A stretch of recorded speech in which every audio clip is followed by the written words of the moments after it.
Welcome back, everybody, to the 50-day property challenge brought to you by the EDPF Property Academy and Private Property.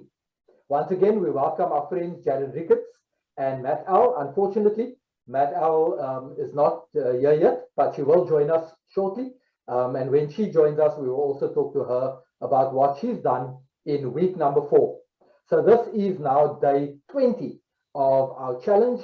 We are at the end of week number 4, and we just wanted today to catch up with both Jared and Matt L to see how they're doing in their journey, because this week and a bit of last week was about learning about property investment fundamentals, learning about property management, learning about how to find good deals, and a whole range of other things that they've learned about. But at the end of the day, these last 2 weeks has been about them going to look for property opportunities for their property investment portfolio. So today, right now, we've got Jared in the room with us, and I'd like to just ask him a couple of questions about where he's at in his journey. So sit back, relax, and enjoy this discussion that we have with Jared and Matt L. All right, so Jared, welcome back to the 50-day challenge wrap up for week 4. Jared, tell us about this week. How's it been going? Tell us about, I know you've been looking at some properties. Tell us about those properties a little bit. Tell us about the journey you've had this week. So it's been an interesting week. I mean, for me, I really had to zone in on making some kind of decision. Although there's so many properties out there, and you get so confused sometimes because oh, you could do this or you could do that, or but I really had to take some time to understand what it is that I want and how I want to see my property portfolio develop. And I decided that because we are in quite a popular holiday city, Cape Town, I went with a holiday accommodation. So I've sort of tossed the other option aside, and this is what I'm going to zone into. And I'm really excited because it's in an area that I really aspire to get a property in. It's in Franschhoek, and it's a 3-bedroom, and it's quite ideal for that kind of usage. And so I'm chatting to the agent.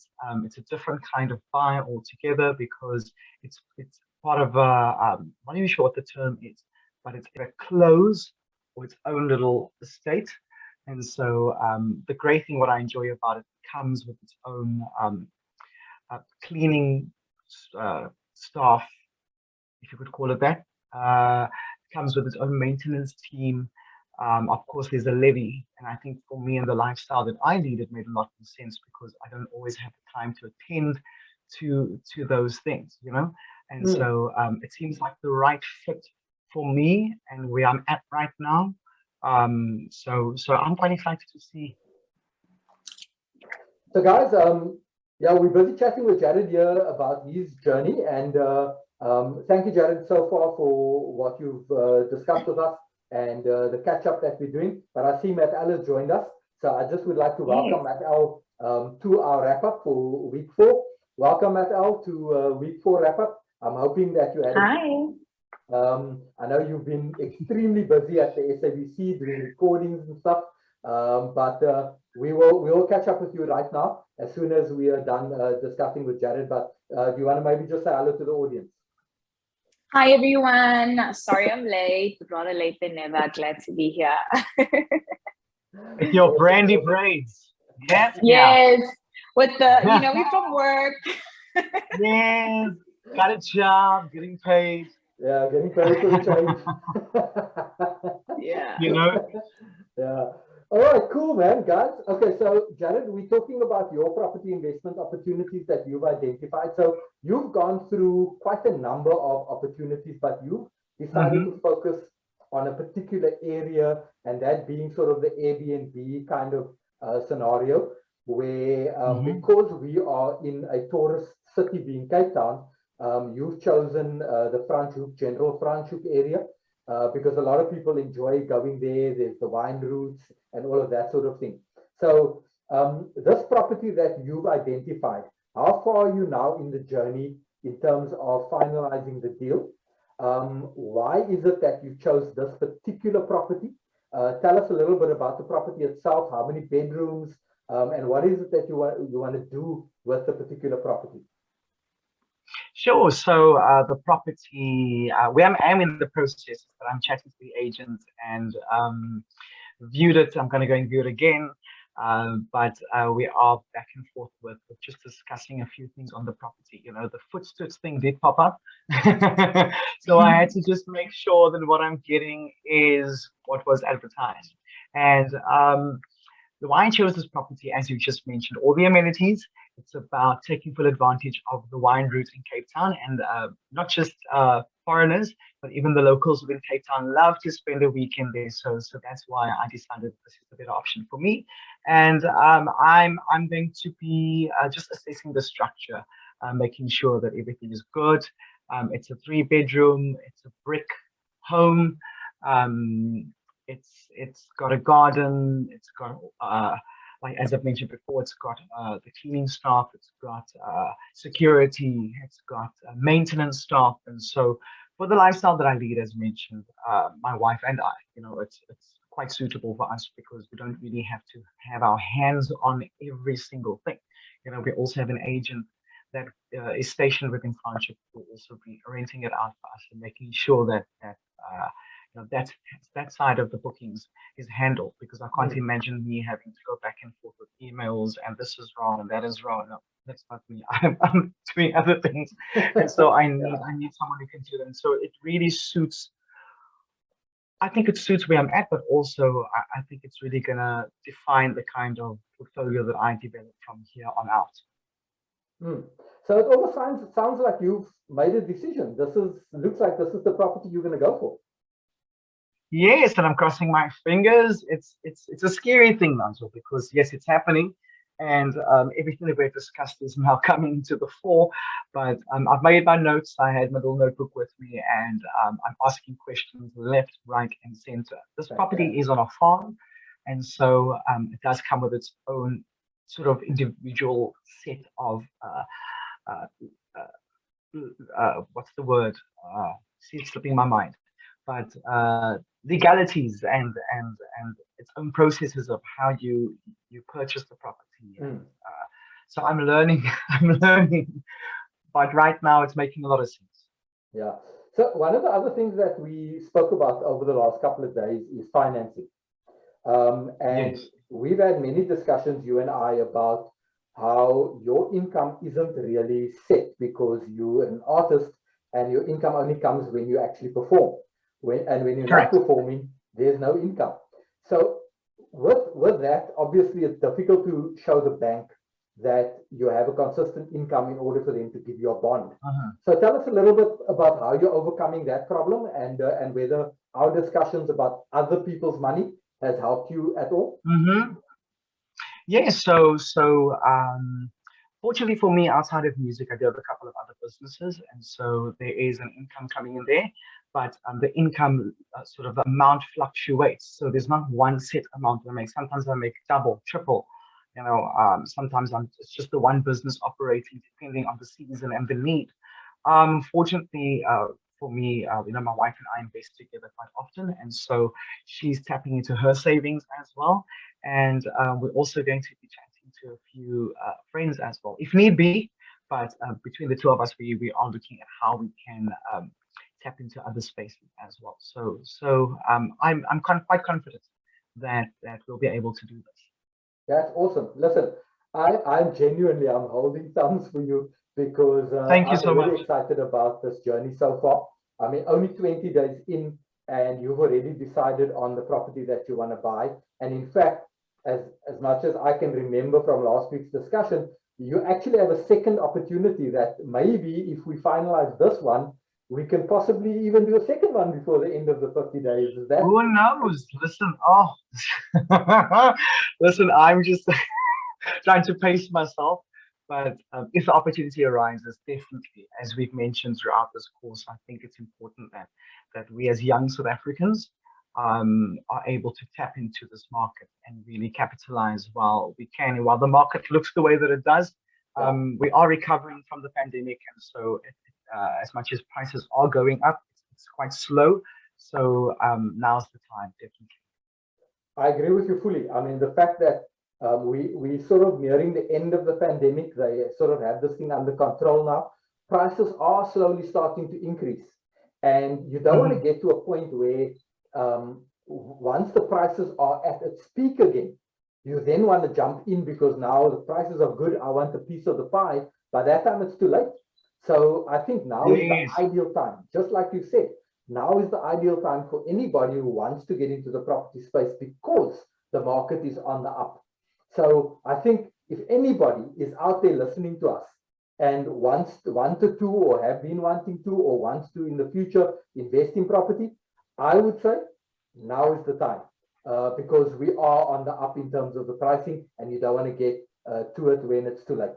So Jared, thank you very much for that little bit of update on where you are at. We are very, at the EDPF, we are very excited for you and the fact that you are this close to finalizing your very first deal. And with your own money and other people's money, I'm sure that based on the discussions we've had so far, you will be able to get this deal over the line before these 50 days are over. So, hey, listen, but yeah, thank you.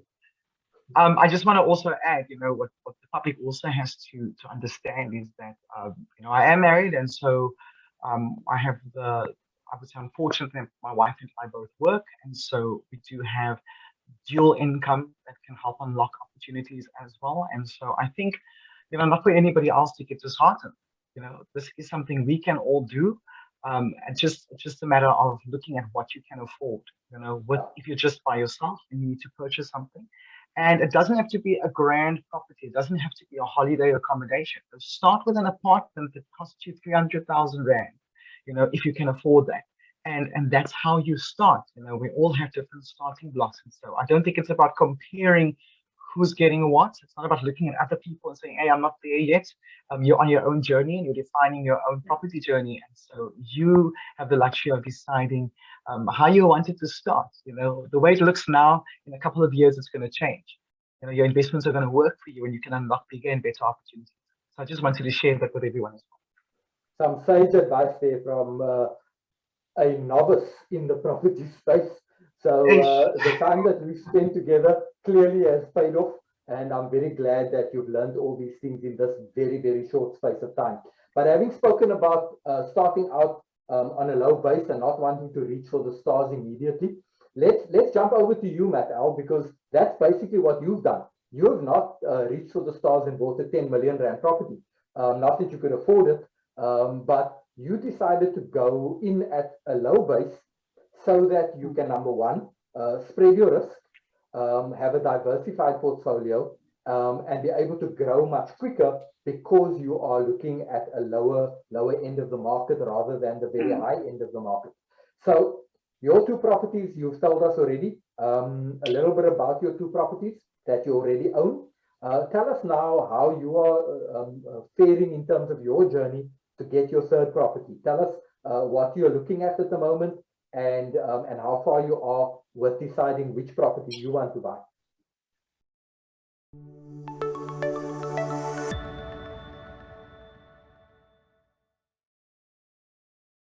Cool. Thanks so much, Nigel. I think I'm really just trying to build off the base that I already have. So as you know, the previous two properties, I think the first one I got for 440, but at a market value of 600. So that was a really good deal that I got. And then the second one, it was a 1.5 bedroom that I got for 360 in Arcadia. Which, because of the square meterage in the space, we managed to renovate and actually squeeze in another bedroom and still have space for a lounge area for people to be able to relax and chill. So I'm really just going off pretty much the same formula, shooting low again. My price range in this case is 300 if I'm lucky, but I'm really looking between 350 and 400 maximum. I have spotted quite a few because in that range, I do get a lot of 2 bedrooms that pop up in the area of Arcadia and Sunnyside, but I'm specifically looking more towards Arcadia for this one. So there's a lot of 1.5, 2 bedroom. I think really what's driving my decision this time is, again, the square meters of the property. Anything above 80 square meters is really good. Potentially, there was one that I also saw at I think it was 102 square meters. So that's pretty massive for a 2-bedroom apartment, which again, there was one that I saw, it's already been renovated to maximize, because that lounge space sometimes is so big that you could actually renovate it to fit another, single bedded bedroom, and obviously still having good closet space and the study area desk where you can actually do your work. And again, still allocating space for, leisure, where there's a TV for people to be able to relax and do whatever they do. So I have, unlike Jared, who's already found his place, I've probably got a top 8 right now. And I think it comes off the history where either in cases where I go view, sometimes I get beat by a cash buyer. So I need to have other options. And also because of the pictures online, they're not always as good as it seems. So I've only managed to see 2 of the 8 so far. So for the rest of this week, that's what I'm planning to do, because I'll actually be around Hatfield and Pretoria tomorrow. So I will squeeze in hopefully another 3, because agents also get busy. And then hopefully over the weekend, I can view the others. But I'm literally on a top 8. All of them are ranging between 345, and the most I had was 420, but all with similar characteristics, either a 1.5 or 2-bedroom with square meters of about 80. So that, like you said, being cash flow positive from the get-go, because also with the levies on those properties, it's not too bad. I'm looking at about between 1.4 and 1.8 max. And then obviously still accounting for the bond repayment that I'd have to make of about 4,000 or more, obviously looking at the interest rate as well, that's just gone up. But so far, all of them, in terms of just being a 2-bedroom or a 2.5 bedroom, are already cash flow positive. The rental income that's currently coming in is either square with the levies and bond, or just there's actually a little bit extra that's left over. And the other thing I'm looking for is a prepaid apartment. I learned, that was a learning from my first place. It wasn't prepaid, and you get the bill at the end of the month and you think, what's going on? So I ended up putting a prepaid meter in there. So yeah, now it's prepaid. So even with these, I'm looking for prepaid apartments. Yeah, so that they can handle and sort out the electricity bill amongst themselves as they go. And then I already do have a company that has been managing the other 2. So I'm looking at potentially just slipping it under their management as well, because we've had a really good relationship in the past 3-4 years. So that's where I'm at. There's so many properties in Pretoria. It's just, of course, finding the one that will suit my needs currently. And like I said, I'm not doing this if it's not cash flow positive from the get-go. So yeah, I just have to go view as many more as I can. Yeah, so clearly you've learned a lot in terms of the whole discussion on cash flow positivity and not allowing your tenants to do things that's going to put you into a pickle, like, for example, having massive parties and using the electricity to an extent that you don't know which way to turn, because your electricity bill is more than the income that you're getting. So that was a very wise decision that you made there in terms of the prepaid meters. And I would suggest that for anybody, if it's possible, in some cases, some municipalities do allow where you even put a prepaid meter for the water. Very few municipalities allow that, but if you can, I would even suggest that, because water is something that can get out of control very quickly.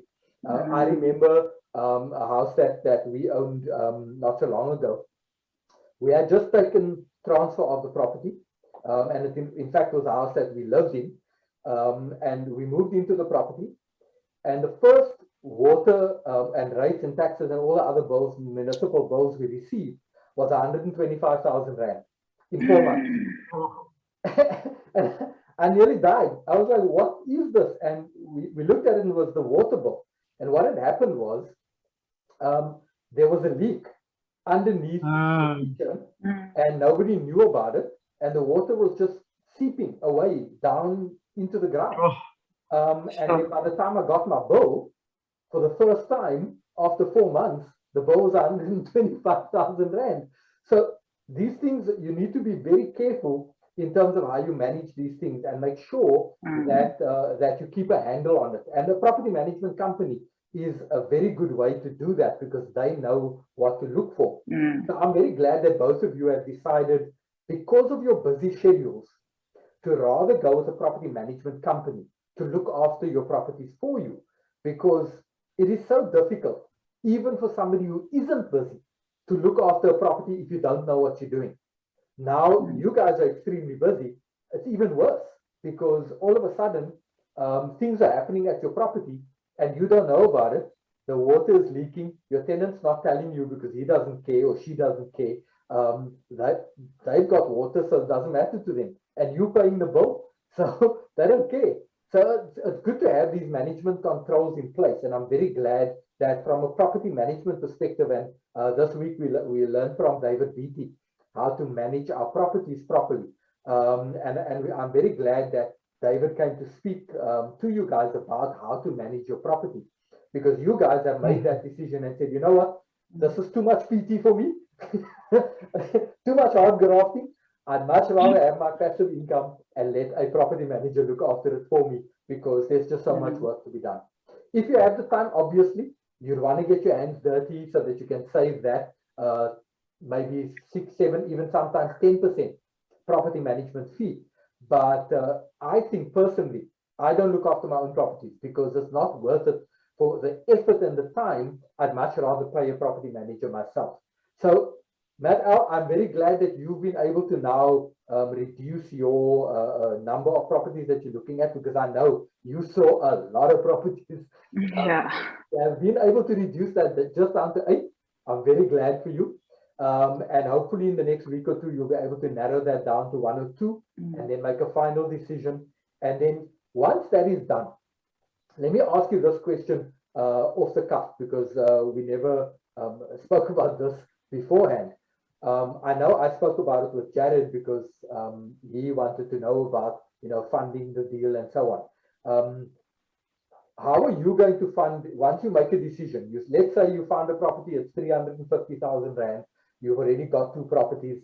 What is your decision in terms of how you're going to fund that property? Nigel, I'm really hoping that you're going to teach me how to secure this property with other people's money. Honestly, but I think for one, obviously I'm fortunate in this case to already have a record of rental income coming in from the other 2 properties. So one, that is motivation to the bank that I already have 2 investment properties. But like Jared said, we work in a space where, November, you are getting like millions, and then December, okay, let's say it's December, you make millions, and then Jan, like, the clubs ain't hiring. Like, what's going on? So now you're living off December's income in Jan, and then you're starting again. So it's my bank statements in terms of my company income, like it fluctuates, but I think the fact that I do have that steady rental income that comes in every month to already show the bank that, listen, rental income is coming in. So it's not going to be like an additional bond, because those 2 properties already are funding themselves. But I think for people who genuinely have never started, don't even know where to start, they don't even have savings, for example, I think that's where we are going to figure out how to use other people's money for this. Awesome. And there's no need to figure anything out, because in actual fact, we've already spoken a little bit about that particular matter. And if you remember, a couple of days ago, maybe a week or 2, Miguel came and spoke about and not to give any free advertising to any bank, but ABSA have this very unique concept called future rental income product. And you've now already purchased 2 properties. So you, in fact, qualify for that particular product, where after 2 properties, they will no longer only take into account your income, but they will actually look at the property that you want to buy and see what the future projected income is from that property, and then be able to give you a loan based on the income, the future projected income Oh, of wow. that property. So you're in a fortunate position now where after 2 properties, Okay. you can actually qualify for that product, which is phenomenal. So not only your own income, plus the income of your 2 existing properties, also the income of the potential income of the 3rd property, you'll be able to qualify. Okay. But you and I will have a long conversation about that, and Cool. make sure that once you've made your decision, you, Miguel, Adi, and I will sit down and we'll work a plan to make sure that before this 50-day challenge is over, that you get qualified for that particular product so that you can get your funding without any hesitation from the banks. All right, Cool. that sounds good to you? Nice. Sounds great. Awesome. Okay, guys, that's all the time we have for week 4. So unfortunately, this conversation has been stimulating to me. I'm really enjoying this 50-day challenge, and the fact that now in day 20, we are so very, very close to both of you being able to achieve the goal that you set for yourselves at the beginning. So we are excited. I know you guys are excited, and I really want to thank you for being part of this journey. Thank you for joining the EDPF Property Academy and private property in this 50-day property challenge. And to you guys out there who are watching us on a regular basis, don't forget to subscribe to the EDPF YouTube channel, and also to check out our website, edpfpropertyacademy.com, so that you can follow this journey where we post every day. We post for the 50-day challenge what we have done on that particular day. So this session on a Friday night at 8:30, this session is really just a wrap up. If you really want to understand and know every single part of what we are trying to do, go to our website and watch every video for each day and follow this methodology, and hopefully you too can become a property investor. For now, this is Nigel, Matt, Al, and Jared saying goodbye, and thank you from EDPF Property Academy and Private Property. See you next week.